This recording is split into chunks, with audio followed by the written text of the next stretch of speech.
No great kingdom ever collapses in a single night.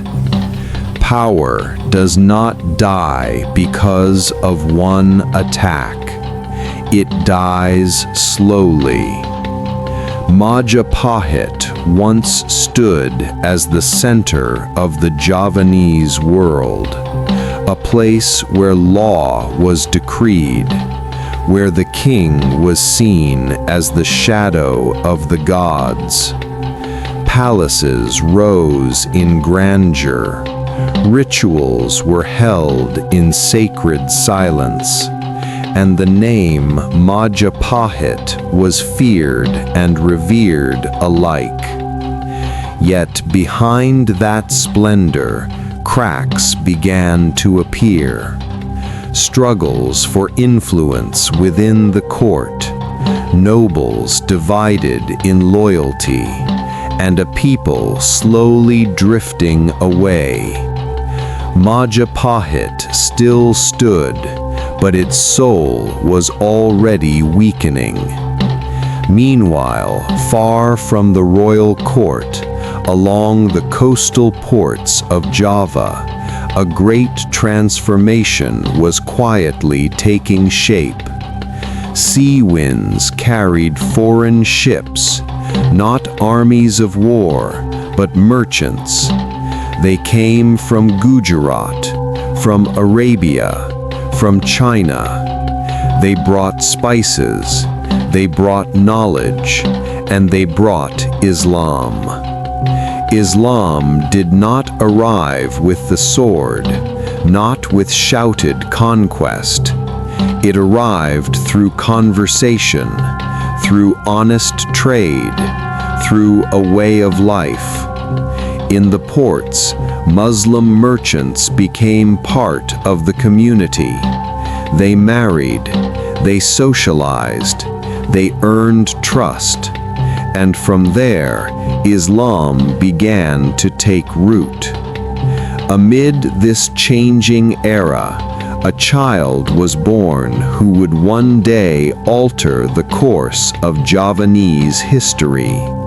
His name was Raden Patah. He was born of Majapahit blood, familiar with the palace, familiar with royal rituals. Yet he grew up in a different world. He saw the coast flourish. He saw the ports come alive. He saw the people place more trust in merchants than in the old nobility.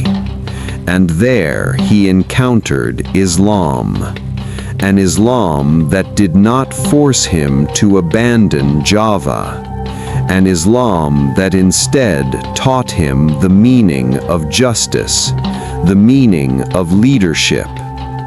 Within Raden Patah, two worlds converged, the old world slowly collapsing and a new world gradually rising. At this moment, the Wali Songo played a decisive role. They did not come as rulers. They did not raise weapons. They came as educators, as guides. They understood one crucial truth. Java could not be changed by force. Culture was not destroyed. It was embraced.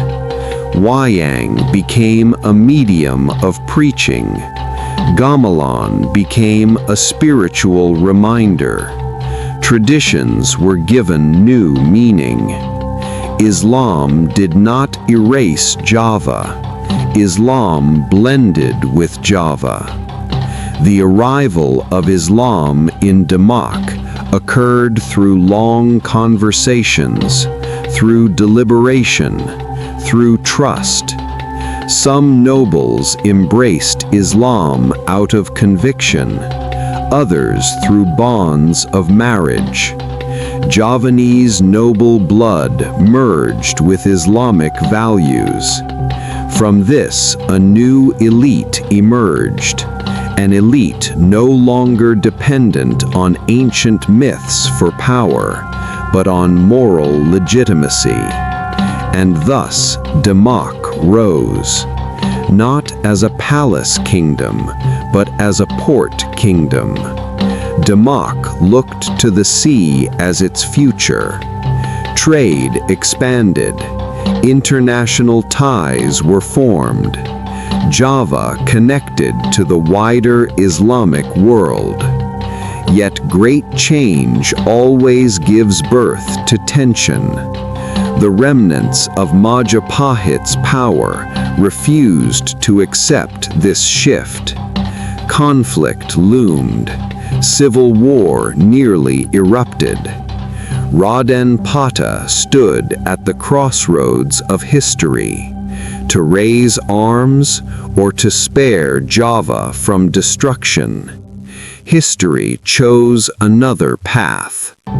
Demak endured, not through grand palaces, but through the great mosque of Demak.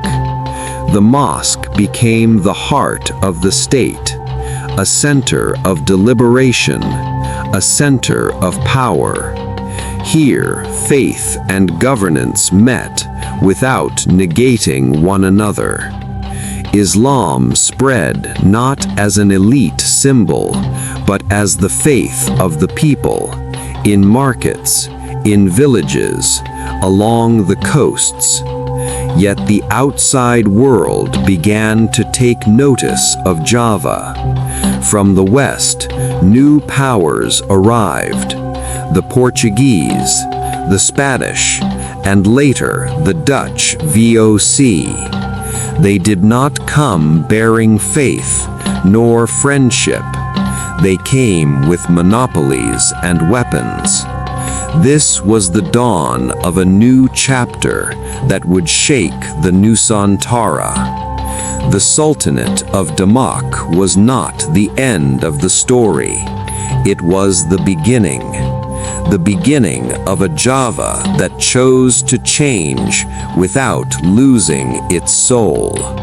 And from that moment, the history of Java was never the same again.